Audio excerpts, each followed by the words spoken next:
Hey guys, it's Madison. It's somehow already October of this year, and that means it's once again time for a quarterly update for 2023. So quarter three of this year was kind of a crazy little time for me. Lots of things going on. I went to America and back during this time, and so my charts are a little bit up and down because of that. Looking at July's overall time, which is 87 hours and 43 minutes, and looking at this chart that shows the overall time that I spent each day throughout the month on my three main languages, you might have the impression that July was not that bad of a month for me, but that's not really the case. There was a little bit of show watching throughout the month, but besides that, I did not do much active studying at all, as you can see by the dramatic difference between the overall time chart and the active study time chart.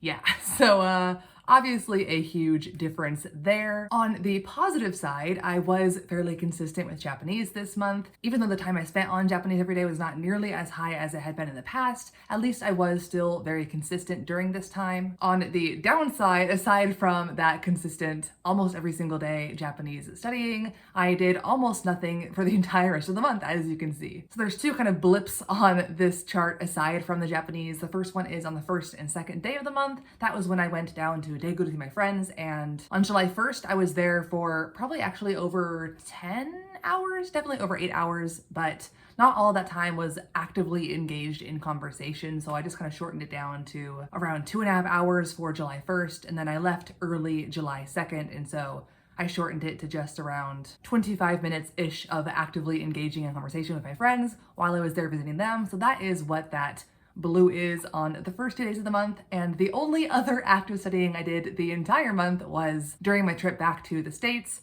which was kind of a hot mess and disaster, so there's a whole video about that if you want to check that out. But yeah, aside from those two situations, I did not do any active studying the entire month, aside from, again, that consistent daily Japanese little bit of studying that I did, which obviously is still a good thing that I was very happy about. But yeah, as far as the Korean and Mandarin side goes, it's definitely not as much as I would typically like to do in a month, so yeah. Now I do have an excuse for why this is. During the first half of the month, I was really busy with my summer semester teaching, which had even more packed days of classes because it's a shorter, more condensed semester, which then means more planning as well, so I just didn't have the motivation or energy to do a bunch of extra studying outside of classes. And then after I went to the States, even though I was on vacation and had a lot of free time, I was first of all jet lagged for a couple of weeks, and so I wasn't really feeling like spending the extra mental energy to put towards active language study. And then also I was just hanging out with my dog, my family, and that kind of stuff, so I didn't really feel the motivation to do much studying then either. And during that time as well, even though I was managing to do Japanese almost every single day, again, my numbers were like consistently getting smaller and smaller. I was waiting to the very end of the day and like,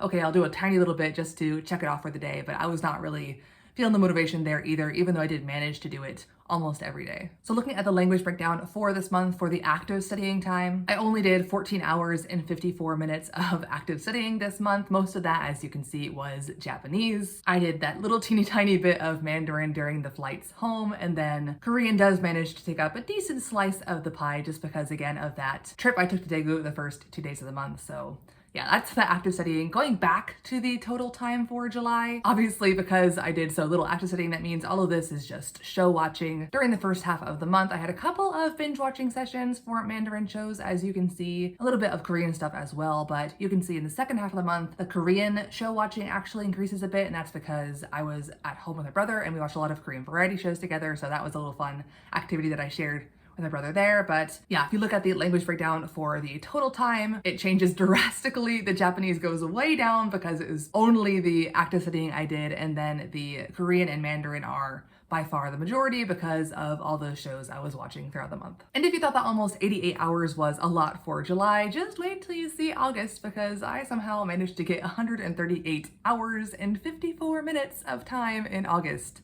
Most of those hours were binge watching sessions, as you can see from this chart, all the big red spikes. You can also see in the middle of the month, there's that random section of really consistent looking days. That is the 40-hour 7-day language challenge. That was a random number generated challenge. And so 40 of those hours-ish were from that challenge, which was good, but yeah, most of the other time was actually, again, just show watching. As you can see, if you compare the total time to this chart, which is just the active time, again, it looks drastically different. Once again, the 40-hour 7-day language challenge kind of stands out, obviously, as that huge chunk of time in the middle there. The first 2 days of the month were actually my flight back to Korea, and so that was, again, that active study time that I did on the plane there. And even though it looks like it's on 2 different days, the first and the second on this graph, it actually happened on 1 day for me, but because I was flying from the States to Korea, it jumped forward a day in time. So for me, instead of picking a day randomly to put all the time on, I just kind of split it arbitrarily between the 2 days so it would look more evenly spread out, and rather than one really high day and one empty day. And yeah, you can see aside from that flight back to Korea and that language challenge where I did quite a bit of studying,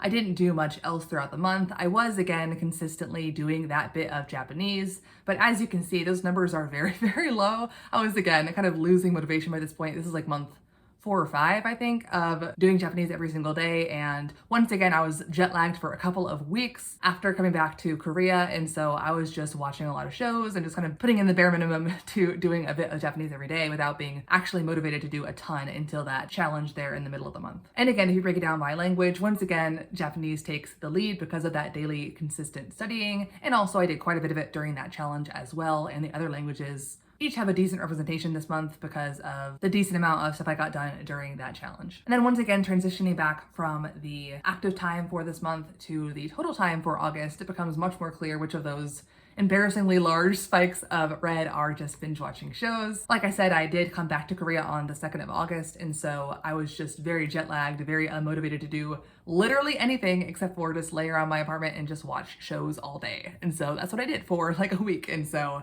that is why the number is extremely high for this month, just because I was laying around for the first half of the month just watching a bunch of shows and then did a 40-hour language challenge. And so those two things combined just made it an extremely high numbered month. If you look at the language breakdown for the total time, because of all those binge watching Mandarin shows, Mandarin is the front runner by far, followed by a pretty equal split between Korean and Japanese. Now, in stark contrast to both July and August, which had all of those random binge watching spikes, when you go to September, things look very different. And so here is the total active and passive time for the month of September. Like I said, looks extremely different from both of the previous months. And that is because I just was not watching a lot of shows this month, to be totally honest. I'm not really sure why. I don't know. I was just not doing it as much. I think as I was getting more into the fall semester of teaching, I didn't want to get into a bunch of new shows and be spending all of my free time on that. I was trying to get a lot more into Korean this month and trying to do a lot more active study. I had the topic coming up and I just want to get better at Korean reading. So I was doing a lot of things related to those goals. And so yeah,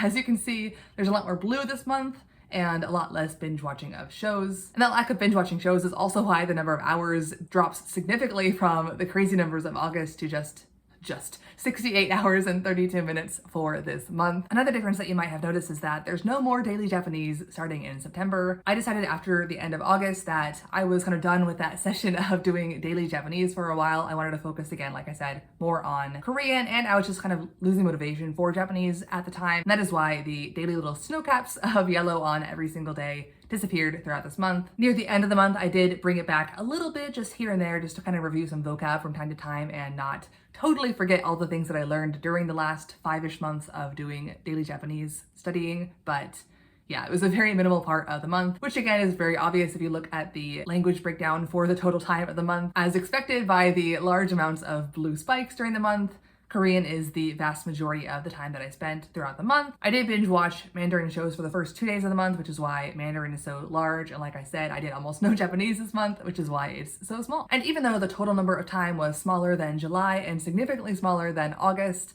the active study time was actually not so bad. So if you compare the total time for September to the active time for September, there's not nearly as much of that significant difference like July and August had. So like I mentioned, I was really trying to shift my focus back from Japanese to Korean during this time and really trying to improve several aspects of my Korean. One thing, I started a twice a week Korean class that's an hour and a half long, so that goes towards this time. Also, I started doing a lot of reading activities again in Japanese. Nope, not Japanese, in Korean. And so that also is why the Korean numbers are so high this month. And then you can see kind of in the last couple weeks, I did a little bit of Japanese, like I said, active studying with Saturday Reader once again. And the last 2 days of the month, I realized I hadn't done any Mandarin at all the entire month as far as active studying goes. And so I squeezed in a few days of that as well at the end. But yeah, you can see from the language breakdown that a vast majority of my active studying time was Korean. A little under 2 hours of Japanese did make it in there, and then just 48 minutes of Mandarin. So yeah, that was the month-by-month breakdown of Q3. If you look at the entire Q3 on one graph, as far as the total time goes,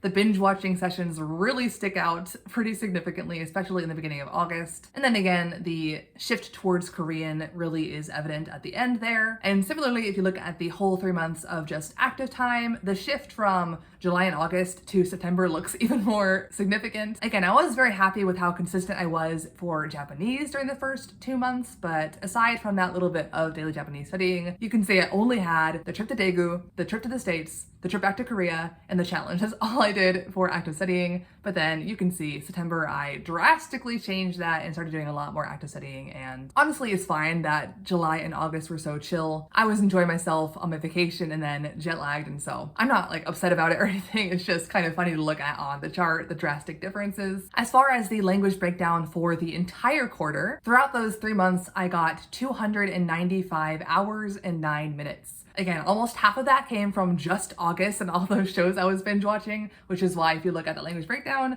Mandarin is the highest of those 3 languages. I also watched quite a bit of Korean shows during the first 2 months and then did a lot of that Korean studying like you saw in the last month, so Korean is a fairly strong second.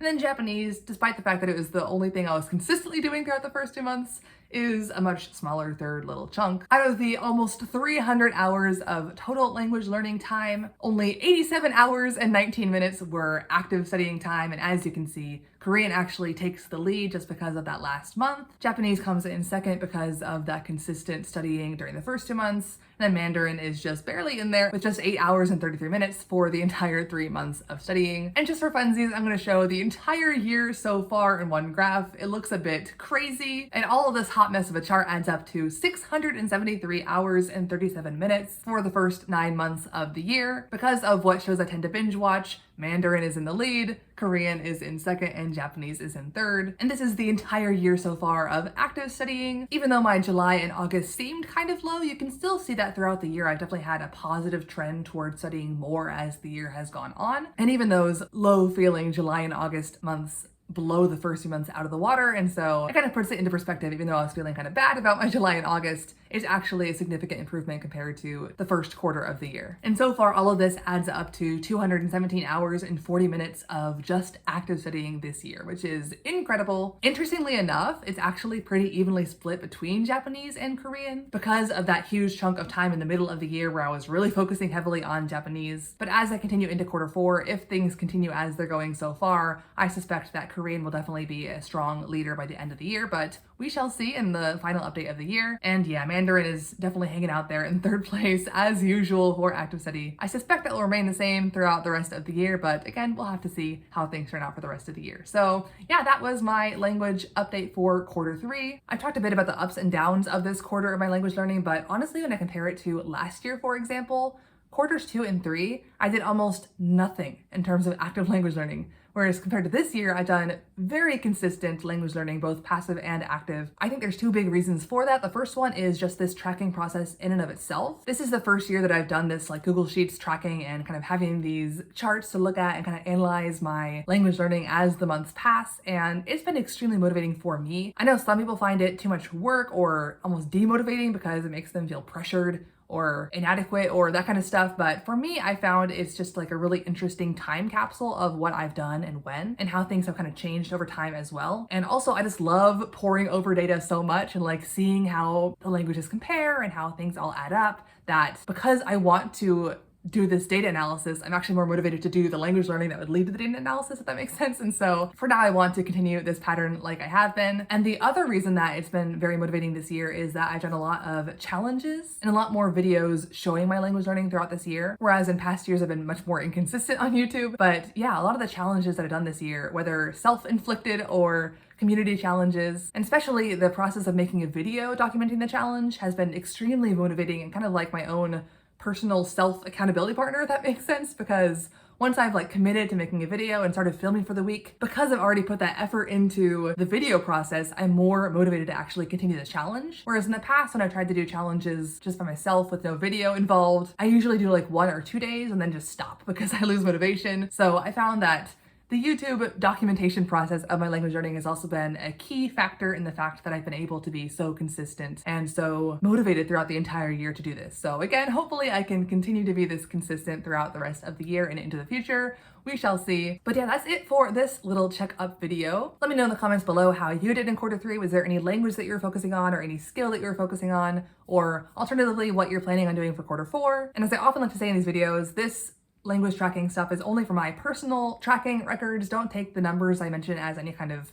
comparison or competition kind of thing. All I'm comparing is my present self to my past to my future, not to any of you guys. Everyone's on their own personal journey, and so we're all going to have very different circumstances and numbers or results. And so just wanted to mention that as kind of a disclaimer, but yeah, that's all I have to say for this video. I'll see you guys in the next one, and till then, annyeong.